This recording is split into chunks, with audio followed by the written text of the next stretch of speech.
Welcome to the Your Life Unfiltered podcast, where your hosts Kituko Fari and Deepam Jain dive deep into the backgrounds of interesting people and connect the dots between their life experiences and what they've been doing today.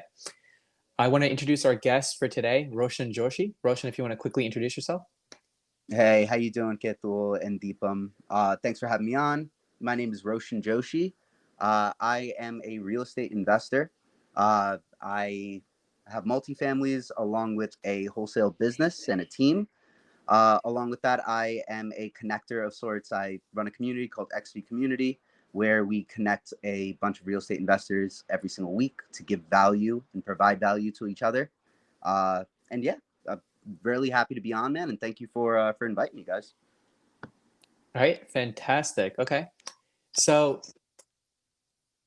actually, what I really want to ask is, how would you say some of the stuff you did growing up led you to the type of stuff you're doing today, especially from the real estate space, right? Were you always interested in real estate, or was there like a specific triggering moment, maybe the last couple of years, or maybe something from growing up that encouraged you to want to get into real estate?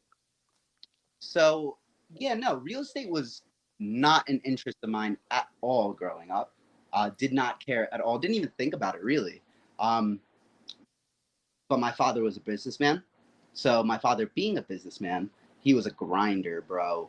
4 a.m. wake up, 12 o'clock midnight, he'd be coming back home. So I learned a work ethic and that type of mentality, and I was forced to work since a very young age. So I learned that grind mentality very, very, very young.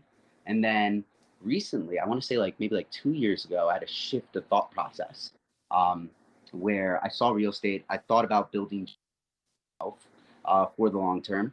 And I decided to put a lot of that grind mentality into the next few years of my life and the last few years of my life.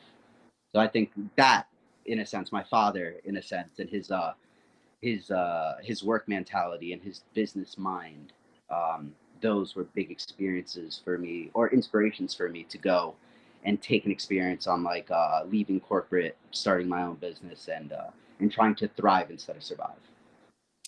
Fantastic. Okay. I have a feeling you must have read the book Rich Dad Poor Dad based off of some of the verbiage you used. Is that true?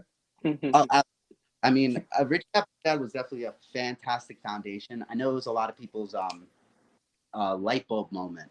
I purposely didn't listen to Rich Dad Poor Dad because I listened to all my audiobooks. There was a point in my grind time where I was working corporate 40 hours a week, but I was also listening to audiobooks 40 hours a week. So it actually took me a couple months to listen to Rich Dad Poor Dad. It was a very good mind shift set, but yeah, no, I heard everybody always talking about it. Robert Kiyosaki killed it. Definitely set a very good, strong mindset shift for people. And yeah, no, I always I recommend Rich Dad Poor Dad to people because it's a great mindset shift. So it sounds like we're talking a couple of years ago, you had that mindset shift. It sounds like the pandemic played a little bit of role in that. Roshan, would you agree with that? Oh, absolutely. So during the pandemic, I actually was one of the many Americans that lost their jobs. Thought I was killing it in corporate, doing really well. I was actually working at Bloomberg at the time, but I lost my job, just like a lot of other people. So when I fell through the floor, I guess, I realized that there is the potential that, I'm very replaceable. I lost my job before too, before that. So at that point, the realization kicked on that I can do more. I can definitely do more for myself. And if other people can do it, why can't I put my nose to the ground a little bit and potentially kill it? Absolutely. But yeah, did have a mindset shift as well. I just related to that, I had a question. So you alluded to you had a corporate job before, and I was going through your LinkedIn. I noticed you had a series of jobs at large companies like JP Morgan and Bloomberg, etc., as audiovisual and IT consultant. Do you want to talk a little bit more about that? What were those roles like? What did you learn there, and how do those learnings translate into what you're doing today? No, that's fantastic having that. So I guess a little bit about me corporate wise, and I'll keep it very kind of short. Is one, I didn't finish school. Did not finish college. figured that my time was better spent partying back then. That was too much. So right away, I went into corporate as I took a 3-month contract as an audio video technician. No, audio video support, and I was working at a law firm for about 3 months. And I saw like, yo, I could do this on a regular basis, but I need to build my knowledge up because I'm trying to get paid. Realized that, quickly made a shift and said, all right, I need to work myself through the spectrum. Went to another company called ABI SPL, which is one of the largest companies that I started right at the of their set.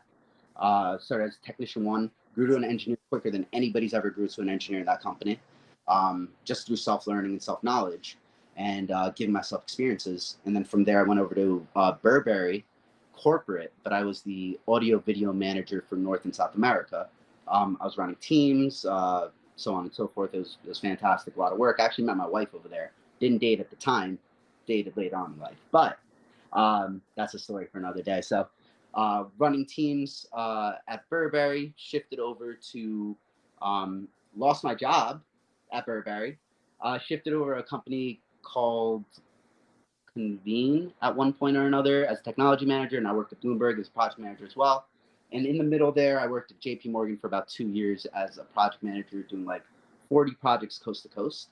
The big thing that I learned, managing people, managing teams, I thought I was killing it. I was like, yo, I killed it in corporate. I came from nothing. I dug in my heels, and I'm at a place where a lot of people with like masters would be at whatever. But then I realized later on that was not the case. I could grow and not cap myself. But seeing how all these billion-dollar fucking industries run their teams, create their standards, and develop their people, those were all big cues that I took, creating SOPs, creating teams, creating systems, creating processes. Because you're billion-dollar industries, clearly you're doing something right. So a lot of those learnings and teachings that I pull into my own business. Yeah, that's awesome. So it almost sounds like you took the best practices from all the different companies that you worked at in corporate America and then tried to create a system that can be easily replicated and scaled, right? Because that's what billion-dollar companies do really, really well. They know what the most essential tasks are, they document it, they standardize it, and then they make it easy enough that it can be repeatable and scalable. So that's amazing. And that makes sense because I know you were mentioning earlier that the size of your team has expanded dramatically for what's the name of the company? XV Home Offers, is that right? XV Home Offers, correct. Okay.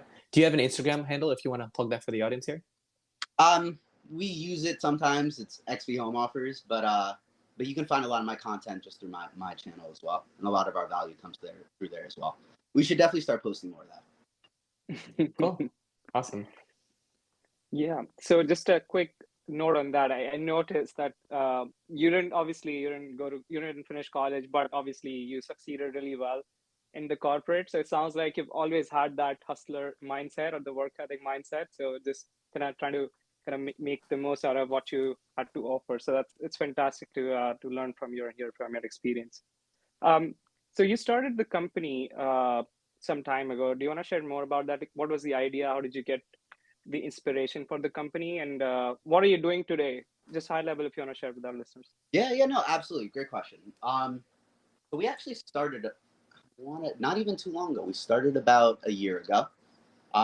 Currently, we have 3 VAs that we're actually going to potentially let go soon because we're going to keep everything internal. VAs are virtual assistants that are making cold calls. We are a wholesaling business. The way I kind of got into it, right, is the first thing I did and I realized was I needed to build as much knowledge as possible. I needed to acquire as much knowledge as possible. I didn't know a lot. So I took a long, strong time period where, as I was kind of telling you earlier, like audiobooks was a very big thing for me. Learning from others. I actually took a mentorship. I took Ryan Pineda's Future Flipper mentorship. Oh, I know who that is. Okay. Yeah, talking about the influencer about real estate that's huge on TikTok now, TikTok and Reels. Yeah. So I actually took a mentorship through him, went through his rookie course just so that I could learn as much as possible, grasp as much information as possible, and which we did, which was fantastic. Moving forward, the reason that I really cemented myself in wholesaling is what I found out I'm very good at is networking with people. Uh, a lot of these people are real estate investors, are fix and flippers. Uh, I also have no problem in sales and talking to people and doing off market calls. So essentially, our VAs will cold call a list of properties that is within our criteria. If that caller is, or that property owner is in a position where they want to sell off market, um, that lead will be translated over to somebody on our acquisitions team. From there, we will comp the property, see what our best max offer would be, and we comp it so that we can see what the appreciation will look like after we repair it. Mm-hmm. See if we're going to either fix and flip it ourselves or if we're going to wholesale it. But we started in the wholesale part because wholesaling is that person that gets the house from the homeowner and brings it over to a fix and flipper. So when a fix and flipper is looking for deals, they can get a deal through a wholesaler. Since I'm so good at networking, I just ask people what their market is and what they're looking for. And then we'll tailor our campaigns for our clients. And that's why I really cemented myself within wholesaling, because I can service not only the person that is selling their property, but I can also service a fix and flipper, and that way everybody kind of eats. Okay, no, that makes perfect sense. So I know in the wholesale business, there's a lot of different ways to acquire those wholesale deals and get them under contract with the homeowners. So you can do paper mailings, right, where you mail papers to the individual homeowners. You can do driving for dollars, where you look for, excuse me, rundown properties and look at opportunity to find distressed sellers. Um, in your experience, what has been your most effective method of finding wholesale deals? Text blasting. Text So blasting, really? Okay.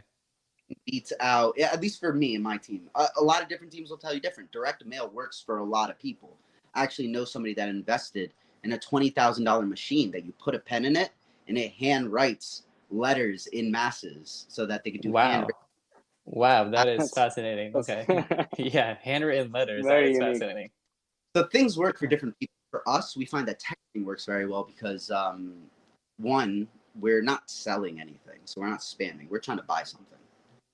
Two, uh, most people look at their phone within 10 minutes of them getting a text, so it allows us to filter through people at a lot more of a rapid pace versus a what I can accomplish in a 15-minute call just to vet somebody to see if they're going to go to our sales team. We can do that within a text or a few text message exchanges.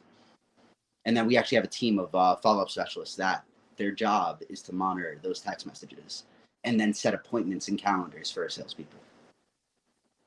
Okay, nice. I definitely seen that connection between those systems you're referring to in corporate America versus what you're doing. So it looks like you've tried to do well, actually, the concept you're bringing up is fascinating because I don't know if you know Gary Vee, like the digital media strategist. Gary Vee one time actually Yeah. randomly in a lobby in like 535th, like a building I used to work in. Really cool guy. He's actually what inspired me at one point to be like, you know what? I got a million years, man. I got more time than anything in the world. So taking a little bit of time to sacrifice and build strong foundations. He's like a big key part of my Oh, okay. So yeah. what I Time. was gonna say, what you're describing is actually one of the things that he advocates for a lot, which is scaling the unscalable, right? So it's like those personalized text messages that you send that related to a specific deal that you send out to so many different people. For example, the text blasting mechanism, it can actually work. And the reason it works is because so few people are willing to put in that effort to be able to do that. And I think that's what it is. And it's not, you can't just hit a button and send a million texts out. That's actually like against the law. You have to go through each and every single one, click Yeah, button. no, I realize. No, I So realize. Yeah, that's exactly why I made that comment. I think the genius in what you're doing from a I can I say that word, systematization perspective is scaling that unscalable thing, right? So you have the team that's going out individually creating text messages based on the specific deal. Probably there's a little bit of, copywriting involved there in terms of what verbiage to use in the I mean, we have text. and script because that's a part of our system as well, right? We figured out what openers work best. We figured out like because a lot of times, and especially in the future as we continue to expand, there are going to be new people that are coming in, and they're not going to know how to answer, how did you get my number? They're not going to know how to answer Yep. that. So creating the script. I gotcha. Yeah. Okay. No, So, so I'm and just, actually sorry to interrupt. I'm realizing as you're speaking that a lot of what you're saying, it's honed in on seller psychology and buyer psychology. So it's very fascinating because knowing which hooks to use, which openers to use, how to respond to potential like responses from potential sellers, it seems like you've been able to find the script that works and navigate, and not just yourself, but get your team to navigate through those waters and how to get to the sale very quickly. So that's yeah. fascinating. That's fantastic. I do want to give a quick shout out to my operator, which is my chief operating officer, my wife. She was a high level operator at NBC at 30 Rock for a long time. We actually retired her back in October, brought her onto the team, and she is the one that has really driven systems. I come up with things on a high level. She executes those things. So that perfect synchronicity, kind of like what you guys are doing, where you guys play on each other's strengths. I play on the networking and the sales strength. She plays on the operating and training strength, and it works out like harmony. So I just want to give her a quick shout there. All right, cool. That's lovely. Yeah, no, great to hear that. And I pawned her, I stole her. She was actually going for a director level over at NBC, and I was like, you know what? Why are you working 1 million hours and getting capped when you can work 1 million hours and not get capped? Yeah, she ended up realizing that kind of made sense. Mastermind in Vegas, literally the next day we came back, she put in a letter of resignation. Nice. That's amazing. Well, I'd love to hear a little bit more about how you're operating the wholesale piece, right? So it sounds like that is your absolute passion at the moment. You're loving what you're doing. You're absolutely hustling right now to expand as quickly as possible. So like what's next for that business for you? Yeah, absolutely. No, it's so number one, everything always comes back to, because there's always a large strategy, and I have a very large strategy for everything I do. Everything on the wholesale piece, for me personally, other than reinvesting into the business, continuing to get more leads and more data, continuing to use our marketing campaigns to reach more people, of course. So other than reinvesting into the business, money gets reinvested into rental properties. That is my obsession for the next few years, is creating that large rental portfolio, because then you have a lot of leverage in properties that appreciate. So everything that I'm doing right now is so that to a later date, I can continue to build and scale a large rental portfolio. All right, fantastic. Okay.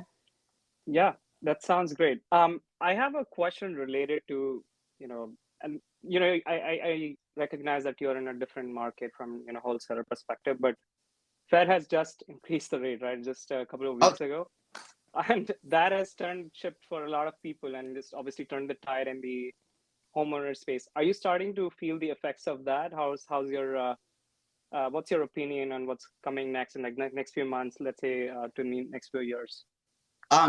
So right now, right, it's a very interesting time for a lot of people that want to transition into homes. An increase in the rates, it actually would potentially, now we need to see, right? The market has appreciated very heavily, very drastically. There will be a correction in the market as well. So a house that went from 350, 600 will settle back down to 550 to 500 relatively soon. Now with an interest rate spike, that means that your principal is going to be lower.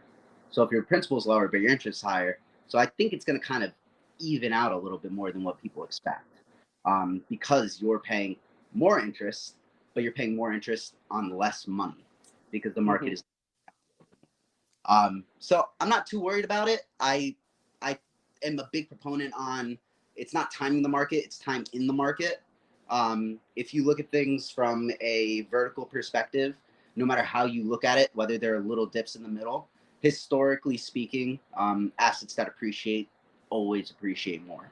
So a home is the best asset that'll appreciate, whether it be a single family or multifamily. So yeah, I'm not sweating it too much, man. Honestly, here in the market, if there's some blood in the water, man, Let me go at it. My risk tolerance is too low. I'm after it. That makes sense.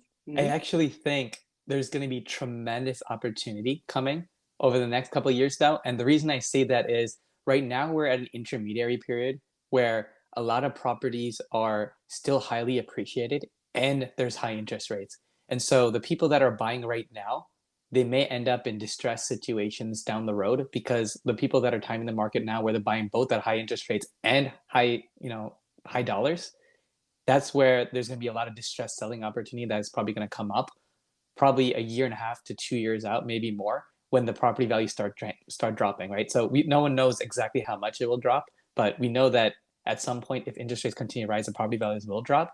And my suspicion is that we're probably going to see a lot of distressed deals come in the marketplace, probably 18 months to 24 months out from now. Hey, I can definitely see that, and that is where I will come in, and I will be able to provide a little bit of stress relief from a bad deal that they put themselves in. So I couldn't agree more. I do smell blood in the water a little bit, but it's one of those things where if you're prepared for it, you can thrive. I think crisis creates commas, right? Whenever there's a crisis, there's always a new breed of capital within people. So You're absolutely right with that statement. I think anytime anything changes, someone is capitalizing on that change.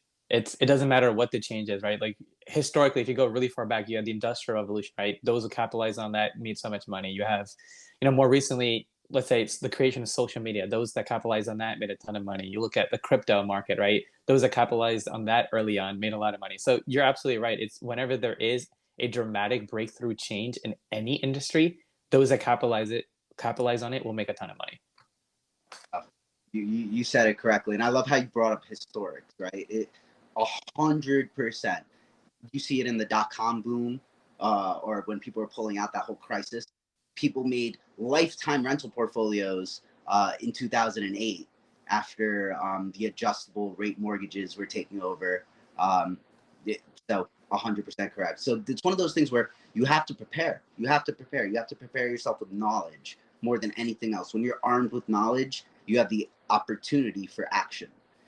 If you don't arm yourself with knowledge, well, you're just going to, unfortunately, and not even know it, slowly lose money over time with inflation coming and nothing appreciating and just not having that knowledge or wherewithal that your money needs to work for you. Absolutely. It looks like, as you said, we're obviously going through a phase of disruption and, hopefully things will settle down like a year or two.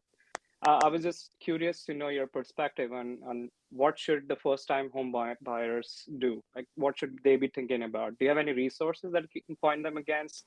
Any high-level advice? Yeah, no, absolutely. The best advice I could give anybody that is a first-time homeowner is get a multifamily on an FHA loan. Live in it for a year. So an FHA loan will allow you to go as low as 3.5% down payment. It's really, really low.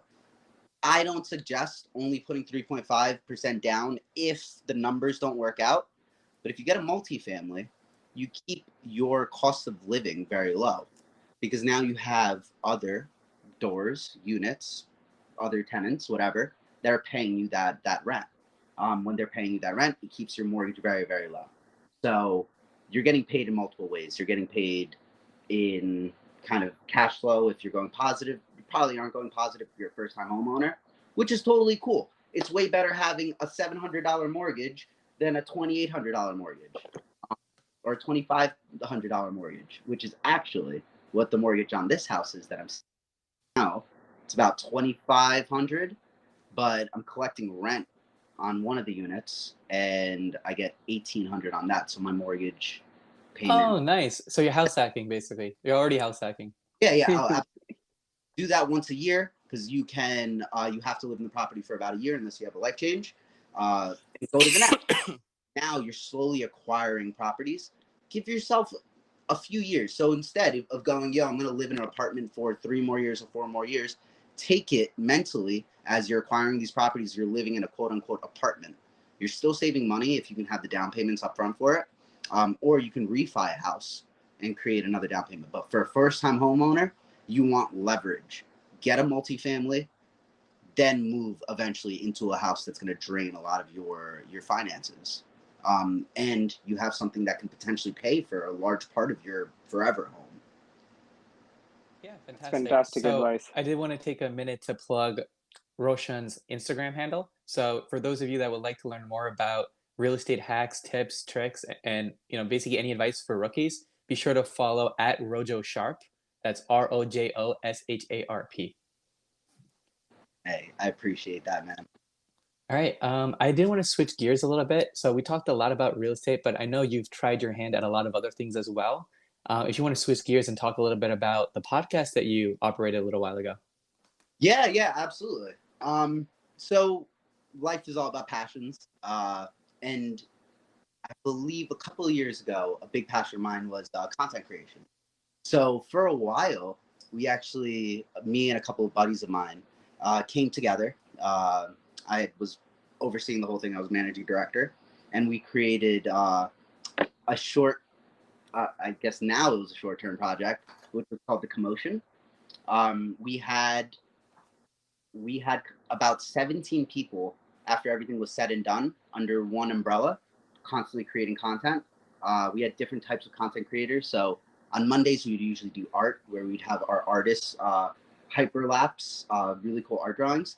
We've had shout outs from guys like DK Metcalf from the Seahawks and stuff like that.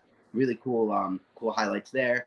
Other things that our content creators would do is we'd have like a day where we do music, where we'd either have a drummer or a guitar player play over hip hop songs. You would hear a lot of like people shredding over hip hop, which was very cool. Marcus Riley was doing that. That was awesome. Eric Castro was doing the art before. That was great. On Fridays, we'd have Flavor Friday. So we had 4 different chefs, and each week a different one would portray one of their dishes that they would create and walk us through it step by step. One of our chefs got a shout out from The Rock and Terramana, because he did a Terramana taco, which was awesome. So just a lot of different content creators. We were doing fitness as well, and then a lot of editors as well on the back end, creating these videos for our content creators. So kind of something I was doing at that time, and we were also doing interviews as well. That was really grind mode. That I would like hit up like thousands of people. Take it shut in the beginning, so much so, but it was awesome. It was a great experience. I got to learn a lot and meet a lot of different people, and it really taught me how to manage a large team to have one singular goal. So it really helped me now in my business, where core value is very important. Understanding the direction of where we're going is very important. Making sure that everybody has their piece that they're putting in, but that there's that line of communication across the board, so everybody still sees the whole vision. So yeah, that was a fun project that I was working on a couple of years back. Great opportunities, met a lot of cool people, and it really set me up for the future. So I never look at it as a failure. I look at it as an opportunity that helped me grow into the entrepreneur that I am now. Right. That's fantastic. I actually want to take a step back. I know you mentioned hyperlapses, right? So I don't know if you know, but my co-host here, Deepam, he's actually really big on hyperlapses as well. He has a page called, what is it, Big Time Hyperlapse Guy, or what is it? No, it's called Big Time Lapse Guy, and I love to shoot time lapses, wherever I go. So I would find the most unique of the places. So just to take an example, the tallest building in Chicago, I just go there, shoot a sunset, put it at the back of. I was just in Europe just like a month ago, so put it at the back of the tram that there is, and then we'll just follow the tram. So yeah, I do that a lot, and I am actually working on a world record for the Guinness Book, just to shoot the longest time lapse ever. So hopefully there will be a future update on that. I'll definitely. I love it. You took a passion in something that you love, and you're really edging into it. So that's beautiful. Art is in the eye of the creator. So I definitely want to make sure that I check out some of your stuff and give you a follow. Absolutely. Again, it's for our listener. It's at Big Time Lapse Guy on Instagram. Love it. And when you break that Guinness World Book record, when, not if, when, I'm definitely going to be in the background cheering for you, man. No, really appreciate that. Thanks for the kind words. Also, I just wanted to talk about how important content is. I love what you guys are doing. I think it's fantastic being able to connect with people, and I love that you guys are pushing out content. Um, Content is just super important. It's letting people know what you do. So I checked some of your stuff out. Fantastic. So keep the content mindset and grind going, because I can see you guys doing big things. Yeah, Absolutely. yeah, absolutely. I just had a question regarding one of the things that you just mentioned. So you were networking, reaching out to a lot of people during the commotion project that you worked on. I was just wondering, what's your typical process of networking with people? I know you mentioned you love to network and meet with new people. Obviously, reaching out to them via emails or social media is one way. What are some of the other ways? And the second part of that question is, how do you sustain that network, right? If let's say if you met somebody once or twice, how do you kind of keep that relationship going? Any Yeah. advice on that? So I think for the commotion stuff, it's a little Mm-hmm. I'm a little different than I am now. Okay. Because we were building from the foundation up. So it was social media. It was social media so heavy. But nugget of knowledge here. This is what I used to do. This is actually how we got stuff in front of DK Metcalf. This is how we got stuff in front of The Rock for Terramana. For Terramana, we actually reached out to one of the owners of Terramana. But for DK, I reached out to his agent. I reached out to his agent and let him know what we did. I have like a voicemail from Michael Chandler, because I know he had like a community phone text thing that he did.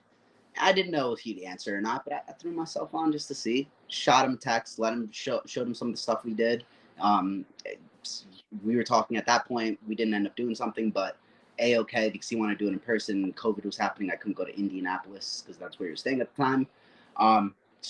But social media is king, man. Honestly, like, you let people know what you do, especially now. So now networking is huge for me. It's how I make money. Honestly, it's how I make money. Like, aside from direct marketing to people, the other end of that is networking with fix and flip. But two big components that I found out are very powerful tools for me. One, I make content. You let people know what you do; they know you're serious, man. So I blitz content. My Instagram's my resume. So when anybody sees my Instagram, they understand. Yeah, I don't even have a very strong following, but I don't have a very large following. I have a very strong following. Targeted. I got you. Targeted. Targeted funnel. It's a niche audience. I made so much collaboration and like wealth between this very small network that I'm having, but it's very targeted. So as it continues to grow, it'll only continue to grow with people that I want within that network. So making content is super important, and reaching out to people. Honestly, what you guys are doing now is great for networking, because you're giving a platform for people to speak. A thing that I do every Monday, I have a weekly real estate investor call. Every single week, I have a new guest on. I don't have an unlimited, but there are unlimited amount of weeks that I'm going to be doing this. So doing what you do, creating that network, allows you to create a larger network, because people see, one, you're creating a platform that people speak. Two, like, you're serious because other people are talking to you and there's a receipt on it. So And very important is the content piece, I would say. yeah, and you're serious about what you're doing, right? Because you're posting on a regular basis. So people also understand that you are the guy for a certain topic. If they need to learn about a certain topic. As I was saying before, I was going through your reels, very educational actually. I would highly recommend people go through Roshan's personal profile, where he talks about a lot of side hustle and how do you make money, how do you make your money work for you, and tips around along those lines. So I would we will actually add the description link in this podcast as well. Yeah, man. Yeah, I think value is so important, right? You can't get to where you are by yourself. You don't know what you don't know. So a big reason I keep my stuff very general as well. I don't just target wholesalers. I don't just target fix and flippers. I talk a little bit more on a general basis. Is getting, if one person gets that spark of just like, yo, what is going What do you mean that I can make money? Like a lot of money. What? And they just start doing their own self-knowledge. That's the biggest thing for me. My family's very big on service. Whenever I go to India, I volunteer during my vacation time every morning at 5 o'clock in the morning. This community is free because it's service based. So I'm very big on service and giving back and giving value. So if you want to go fast, go by yourself. If you want to go far, go together. Very big on that. No, that is phenomenal. I completely agree with that. And the other thing is also by giving away free advice, giving away free expertise, connecting people together, you also get positioned as an expert in that field as well. So it's very strange, but it's exactly as you said. Whenever you actually selflessly give and provide value to others, you gain the repercussions of that from value to yourself, right? Because a lot of people that you're sharing value to now, they can end up, years down the road, or even maybe a lot quicker than that, end up being very big people, and they're going to remember that this is a guy that helped me get started.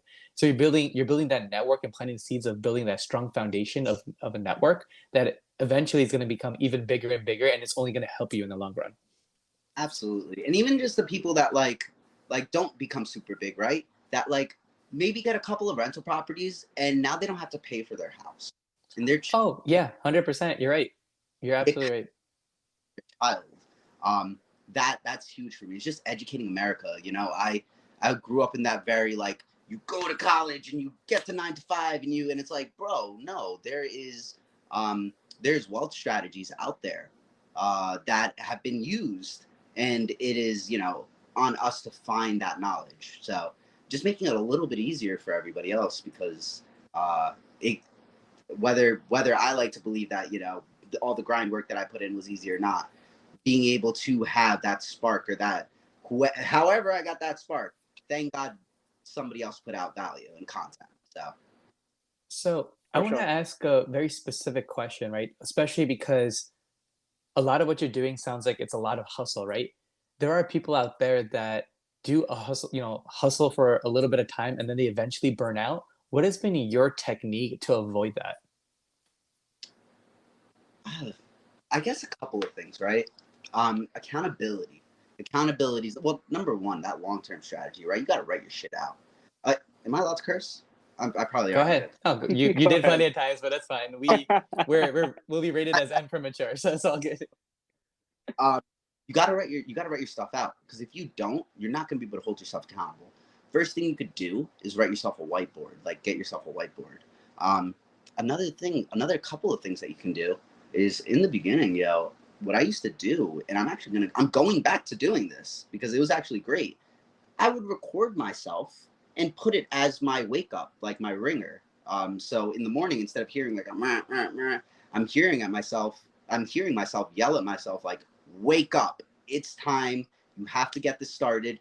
You're not just your family's not just depending on you, other people's families are depending on you. You have a kid on the way. Excellence, live in excellence, show excellence. And it's just these words, right, that you really just mentally manipulate yourself into. A lot of self affirmations in the morning too. I mean, I visualize a lot, but keeping myself really, really accountable and trying not to burn out. It's a schedule. I know it sounds crazy, but I have a shared calendar, and all of my stuff is blocked out in that calendar. My team has access to my calendar, and they put in either appointments, they put in time that they want to schedule with me in my calendar. I keep an open calendar so everybody sees what I do all day. But having that kind of calendar really holds me accountable for what I'm doing. And yeah, I mean, I guess like if you want to give up, like that's burnout. Sure, I don't really believe too hard in burnout. I Life is like a roller coaster either way. It's like you either want to get on board or get out of the way, and I'm on board. I don't really think about burnout too much, but also workout. Like my first thing in the morning, 7 to 8 o'clock, is a workout. It's the first thing I do in the morning. So maybe not the best answer in the world, but probably schedule out your time is probably the best thing you can do, and really just motivate yourself. Like, you are your own standard. So I'm very big on excellence. Mhm. Not perfection. You can't be perfect, but very big on excellence and holding yourself to the standard. not a standard, but the standard. What is the standard that you set for yourself? So when you start really holding yourself accountable and you start trying to be the best yourself that you can be, you just start rolling down momentum. Yeah, I could definitely hear that in your speech. I think part of what may be working for you very favorably is you really enjoy what you do. And that's where, despite the number of hours you may work, it's like the activities you do actually energize your soul. So it's like you get energy from doing the activities that you're doing. Yeah, I think that could be a symptom of it as well. yeah, absolutely. It's not even so much what I do; it's who I do it with. Right? I get to Gotcha. connect. I get to do so many different things. So it is definitely a lot of fun, for sure. So it definitely keeps me going. I do think that I'm inherently lazy. So unfortunately, inherently like ridiculously lazy. I don't want to do nothing, man. Like I'm trying to chill. But because of my inherent laziness, that's why I work so hard right now, because I'm the type that I'll put in 50 hours of work in the front end so I can do 2 hours of work managing it afterwards. So I realized that long-term goal is like, yeah, I'm trying to be lazy. Allow me to build up, these few businesses that I have already, and then pull it back enough where I can take off and let somebody else take the reins and take cut for the direction, essentially, managing director. But that inherent laziness is why I work so hard now, so that I know in 15 years, 20 years, I'll be chilling. I can live my life and go to every sporting event that my kid has and ride my motorcycle around and live my life, All right. Fantastic. Cool. Very inspirational, I have to say. Oh, Personally, for me. thanks, man. Yeah, no, and accountability, right? Like I think I was telling you earlier, like goal of mine is, I'm gonna just say it out loud because accountability. Goal of mine is $1 million by end of 2024. And we're already halfway there. So I'm like super excited to cross that bridge. I actually think we're gonna hit it a lot quicker. But that accountability. I say what I want to do and I say it and I'm obsessed about it. That way I can continue to follow through with it. Okay, that's awesome. That's absolutely awesome. I vaguely remember that you were into boxing. Do you want to tell the listeners a little bit about that to get Yeah. to know a little bit about you? Um, yeah, no. So I love it actually. Combat sports have been has been in my life since I was about 5.5, 6. So I started off doing 9 years of Taekwondo. Oh, Started okay. Taekwondo. I was actually a second degree black belt, got my Kukiwon, the whole nine. Then I boxed for 2 years. Boxed all right. Didn't really like boxing because I had such a strong foundation in my feet that I always just wanted to throw that high kick. Then I started getting into grappling in high school. I did a little bit of Brazilian Jiu-Jitsu, and then I did Muay Thai. And Muay Thai was like my love afterwards because I got to kick people in the head. But That's a funny reason to like something to do, like doing something like that. anything else, there's no I live very low. Like I'm not like an aggressive person. There's no like I'm not going out in public and be like, oh, like anybody tries to fight me, like I'm fine. Like I don't even think about stuff like that. Everything is a big sport. That is the competitive sport that I'm in, and I love it. It's just it keeps fight functionality for me is fight or fit. It's fitness functionality. You keep your muscles fit. So I don't really like the iron gym, but I like to stay very very fit just doing Muay Thai. And yeah, just striking is a completely different element when you can slow down time essentially with your brain while things are going on and start calculating and making different moves. It kind of helps in life, right? A lot of real estate investors that I know, for some reason, are all like combat guys. They like from the military or they do combat sports right now. But yeah, that's my way of saying. Actually, have a heavy bag set up in my garage, and every morning that's a part of my morning routine. Is I jump rope, I hit the heavy bag, I shadow box, and I lift a little bit, but not too much. Yeah, Right. in the my daughter will be coming out kicking, that's for sure. And my father actually did some karate back in the day, so combat sports is huge. And I think at some point or another, like as I continue to scale and grow, like there will be a school at some point or another. I'll never teach. I just want to be a forever student. But I have enough friends that are instructors and stuff like that, that one day, if we ever have the dojo, that would be fantastic. Oh, nice. Okay. Would you ever do something similar but for real estate, like open up some kind of real estate program or course or school or anything like that? So education is super important to me, actually, and I'm really glad that you brought that up. So right now I have the free weekly Zoom calls where we connect people of all different levels with each other and a guest, and we get to hear through experiences and stuff like that. But eventually, um, I do want to create a course. But dude, real talk, like people are like charging like $1,000 to $5,000 for a course. And it's like, well, I want to learn how to make money, but I don't have money to spend on learning how to make money. Yeah. Chicken and egg situation. I got you. Dude, it makes no sense to me. So I'm kind of going, instead of a sniper approach, I'm going a shotgun approach. I'm gonna do like 10 hours of wholesaling curriculum. I'm gonna do it super inexpensive, probably like $100, $150, something like that. Nothing that'll crush somebody. I'll make my money in numbers versus in just hyper focusing and fixating on dripping each person dry, each specific person dry. So curriculum will be coming.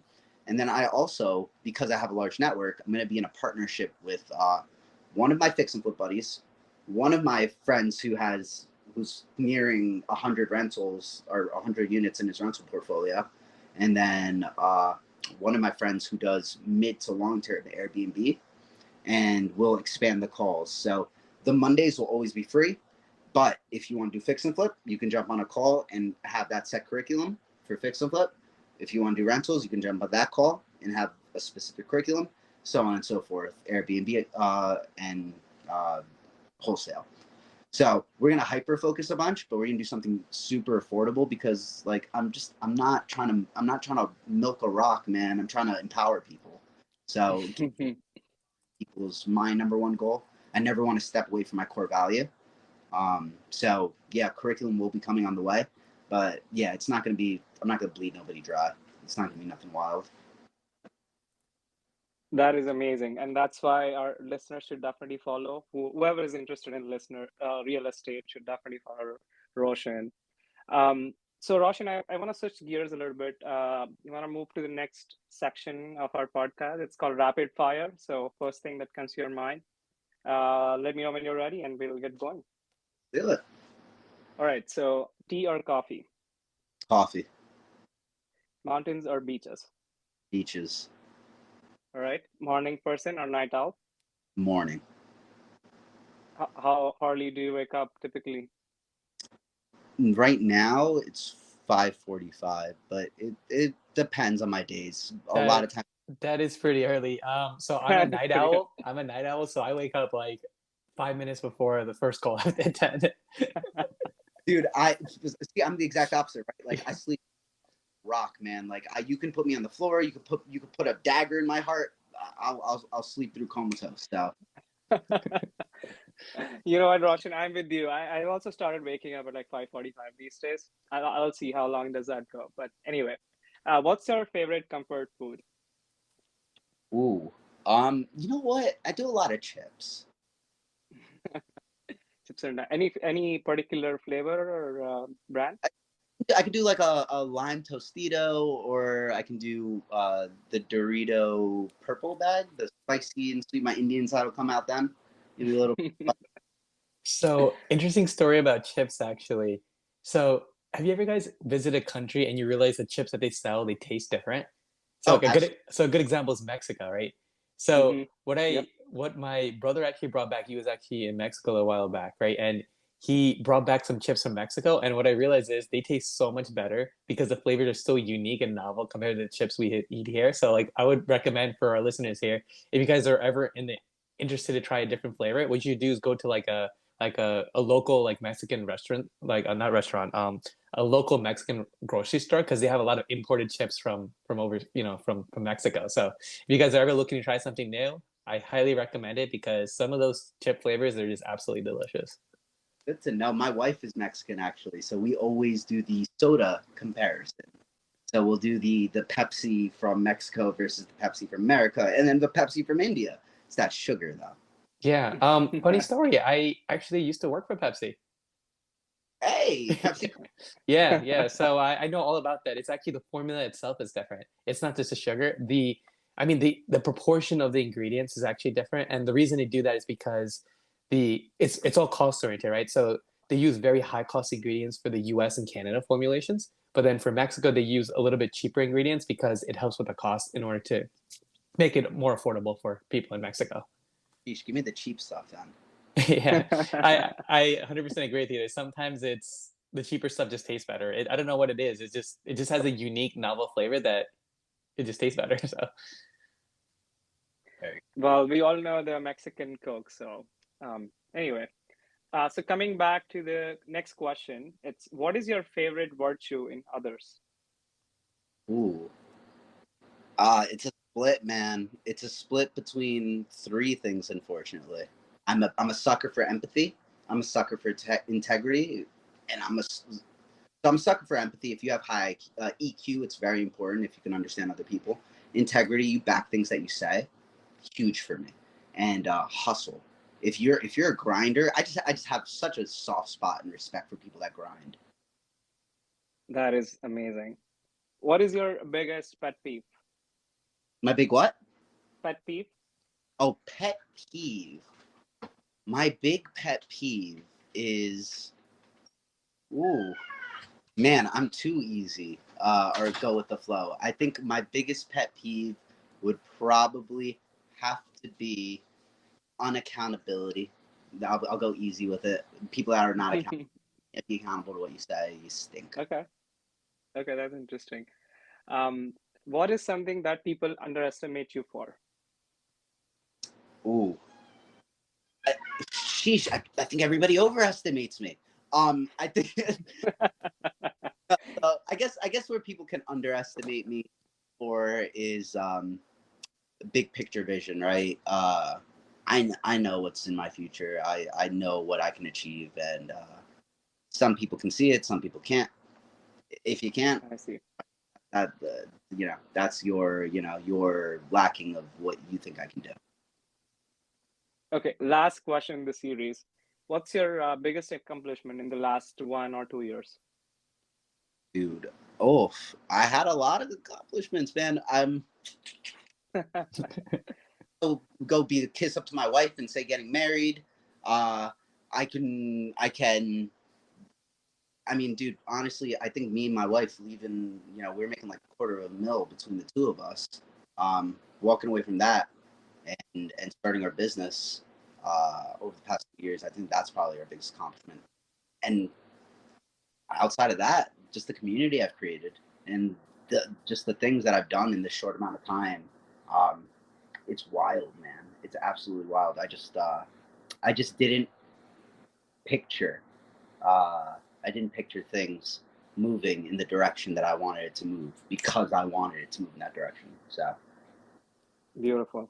So here's a separate question from the rapid fire, right? So the last question concludes the rapid fire round. Do you believe in manifestation? And what I mean oh, by that is, do you believe that if you can set a target and take incremental steps every single day, as well as visualize accomplishing that it's very possible for anyone to accomplish what they manifest for themselves? And the reason I ask that is because based off of a lot of the commentary you've shared as well as your experience with how things have worked out for you, it almost sounds like you're willing your own manifestation of your reality. oh no, absolutely. I'm very big on manifesting your own destiny. And you hit it right on the head. It's what when that old dream they used to sell you when you were a kid, and they're like, you can do anything if you put your mind to it. Yes, yes. It wasn't a lie.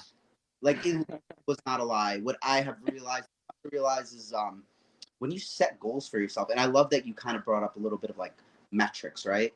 Um, Over time, incremental goals, it's huge. So yes, it's very important to picture yourself where you want to be, but then it's very important to take massive action to get there. So a big thing that I say and I do and I preach and I tell my team to do, I actually force my team to do it, is not only writing down their goals, but write down every single action item it takes to get to that goal. And every time you hit another one, you hit a notch off that. Every time you hit another one, you hit a notch off that. I promise you, you're going to hit that goal.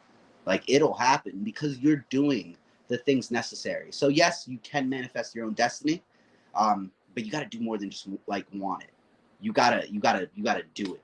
So, yeah, big on your own destiny, but big on manifesting your own destiny, not through fate, but through actions. Okay, no, that's very insightful. Thank you for sharing that. Yeah, I think that concludes the rapid fire.